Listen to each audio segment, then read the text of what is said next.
आता हे ना आपली गाईला वासरू झालंय ना, तिचं कवळं दूध आहे.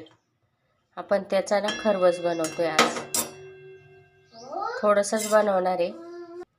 आता आपण आहे ना अगोदर गॅस पेटवून घेऊया आणि थोडंसं पाणी घालायचं दुधामध्ये, जास्त नाही घालायचं. खूप पौष्टिक असतं, खूप कॅल्शियम असतं गाईच्या पहिल्याच दुधामध्ये. काही लोक वड्या पण करतात. आता इथे आपण गूळ घालून मस्त खरवस बनवणार आहे. काहींना साखर घालून पण आवडतो. इकडं मस्त गूळ फोडून ठेवलंय आपण बघा. आता या दुधामध्ये ना गूळ घालून घेऊया आपण. आणि हे दूध आहे ना सारखं ढवळत राहायचं, नाहीतर खाली लागतं खाली. तर अशा प्रकारे आपलं दूध चांगलं शिजून घ्यायचं बघा. छान व्यवस्थित शिजले आणि आपला खरवस बनवून तयार झालेला आहे.